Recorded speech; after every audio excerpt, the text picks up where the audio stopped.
ആറ്റുകാൽ പൊങ്കാല ദിവസമായി ഇന്ന് നമ്മുടെ സങ്കടകരമായ കാര്യം സെക്രട്ടേറിയറ്റ് പടിക്കൽ നമ്മുടെ ആശാ വർക്കേഴ്സിൻ്റെ സമരമാണ്. കഴിഞ്ഞ 32 ദിവസമായി അവർ സെക്രട്ടേറിയറ്റ് പടിക്കലുണ്ട്. അവർ ടാർപ്പാളിനൊക്കെ അഴിച്ചു മാറ്റിയതോടെ മഞ്ഞും മഴയും ഒക്കെ കൊണ്ടാണ് ഈ പാവം അമ്മമാർ അവിടെ കഴിയുന്നത്.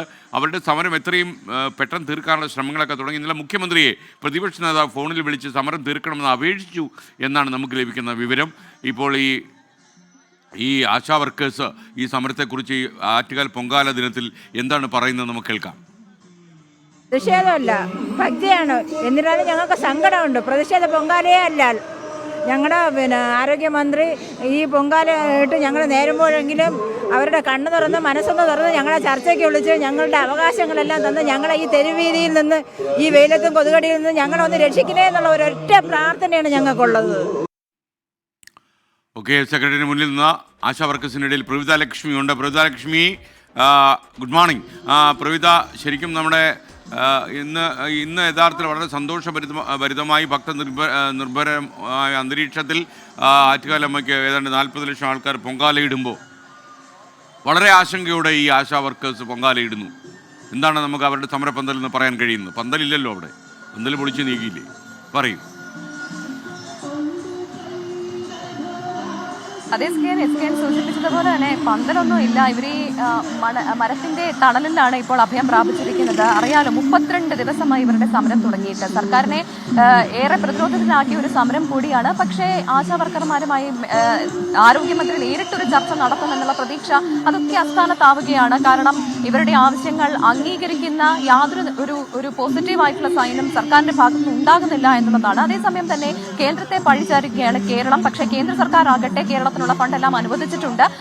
അത് കേരളം വിനിയോഗിച്ചതിന്റെ കൂടുതൽ തെളിവുകൾ നൽകിയാൽ മറ്റ് ഫണ്ടിനെ കുറിച്ച് ആലോചിക്കാമെന്നാണ് പറയുന്നത്. മാത്രമല്ല, കഴിഞ്ഞ ദിവസം ധനമന്ത്രി നിർമ്മല സീതാരാമനുമായി മുഖ്യമന്ത്രി പിണറായി വിജയൻ കൂടിക്കാഴ്ച നടത്തിയിരുന്നു. അതിൽ തന്നെയും ഈ ആശാ വർക്കർമാരുടെ സമരം യാതൊരു തരത്തിലും ചർച്ചയായിട്ടില്ല എന്നുള്ളത് ഏറെ വേദനാജനകമാണെന്നാണ് ഇവർ പറയുന്നത്. ഇപ്പോൾ പ്രതിഷേധ പൊങ്കാല അർപ്പിക്കാനുള്ള ഒരുക്കത്തിലാണ് ഇവരെല്ലാവരും. കഴിഞ്ഞ ദിവസമാണ് 101 കിലോ അരി ഇവിടെ ആറ്റുകാൽ ട്രസ്റ്റ് എത്തിച്ചത്. അപ്പോൾ ഇതുമായി ബന്ധപ്പെട്ട് പഴം ഉൾപ്പെടെ ഇവിടെ എത്തിച്ചിരുന്നു. അപ്പോൾ എന്തായാലും ഈ ആറ്റുകാൽ പൊങ്കാല ഇടാൻ അല്ലെങ്കിൽ തന്നെ ഇവിടെ പലപ്പോഴായി വരുന്നവരാണ് ഇവർ. അല്ലെങ്കിൽ ഇവർ ഒരുമിച്ചായിരിക്കില്ല അന്നൊക്കെ പൊങ്കാല ഇട്ടിട്ടുണ്ടാവുക. ഇന്നിപ്പോൾ ഒരുമിച്ച് പൊങ്കാല ഇടുമ്പോൾ അത് ഇവർക്കൊരു സങ്കട പൊങ്കാലയാണ് എന്നാണ് മനസ്സിലാക്കുന്നത്. ഇവിടെ തന്നെ ആശാ വർക്കറായ ഒരു ചേച്ചി നമ്മളോടൊപ്പം ചേരുകയാണ്. ചേച്ചി, എന്താ പേര്? എന്റെ പേര് ബിന്ദു സജികുമാർ. എവിടുന്നാ വരുന്നത്? ഞാൻ വെമ്പായം. ചേച്ചി, ഇതിന് മുന്നേ ഇങ്ങനെ ഇത്തരത്തിൽ ആറ്റുകാൽ പൊങ്കാല അർപ്പിക്കാൻ എത്തിയിട്ടുണ്ടോ? ഞാൻ എന്റെ കുട്ടിക്കാലം മുതൽ, എനിക്ക് 45 വയസ്സായി, കുഞ്ഞുനാൾ മുതൽ അമ്മയുടെ കൂടെ വരും.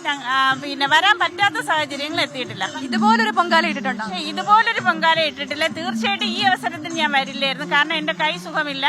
ഇന്ന് 38 ദിവസമായി. ഞാൻ അല്ലാത്തൊരവസരമാണെങ്കിൽ പൊങ്കാലയ്ക്ക് എത്തില്ലായിരുന്നു. ഒരു കൈ കൊണ്ട് എനിക്ക് സ്വാധീനക്കുറവുണ്ട്.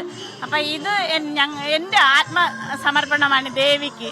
കാരണം ഞങ്ങൾ ഇന്ന് 32 ദിവസമായി മഴയെന്നോ വെയിലെന്നോ രാവെന്നോ പകലെന്നോ ഇല്ലാതെ ഈ തെരുവോരത്ത് ഉറങ്ങിയും എണീറ്റും ഭക്ഷണം ഇവിടെ നിന്ന് തന്നെ കഴിച്ചുമൊക്കെ ഇരിക്കുന്ന ഒരു സാഹചര്യമാണ്.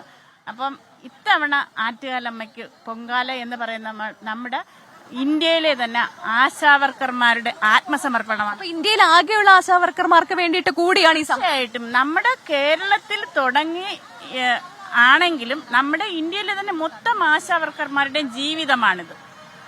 അതിജീവനത്തിന്റെ ഒരു പോരാട്ടം തന്നെയാണ്. അവർക്ക് വേണ്ടി തന്നെയാണ് ഞങ്ങൾ ഇന്ന് ഈ തിരുവനന്തപുരം ജില്ലയിൽ പല സ്ഥലങ്ങളിൽ നിന്നും വന്നിട്ടുള്ള ആശാവർക്കർമാർ ഇവിടെയുണ്ട്. ഞങ്ങളുടെ ആത്മസമർപ്പണം, കണ്ണീരിൽ കുതിർന്ന ആത്മസമർപ്പണം ദേവിക്ക്. കർണകി ചരിത്രം വീണ്ടും ആവർത്തിക്കാതിരിക്കട്ടെ എന്നുള്ള ഒരു പ്രാർത്ഥനയോടുകൂടി ഈ നഗരം കത്തിച്ചാമ്പലാകാൻ ഇട വരാതിരിക്കട്ടെ. കാരണം കണ്ണു തുറക്കാത്ത ദൈവങ്ങൾക്ക് അവരുടെ കണ്ണ് തുറപ്പിക്കുന്നതിന് വേണ്ടി ഈ 32 ദിവസം കൊണ്ട് ഭരണകേന്ദ്രത്തിന്റെ മൂക്കിൻ തുമ്പത്ത് ഇരിക്കുന്ന ഈ 32 ദിവസം ആശമാരിവിടെ ഇരിക്കുകയാണ്. ഒരു 10 മിനിറ്റ് പോലും ഈ ആശാ സഹോദരിമാർക്ക് വേണ്ടിയിട്ട് ഒന്ന് മെനക്കെടാൻ തയ്യാറില്ലാത്ത അധികാര വർഗം. ആശാ വർക്കേഴ്സുമായി സംസാരിച്ച പ്രവിത ലക്ഷ്മിയാണ് സെക്രട്ടറിയുടെ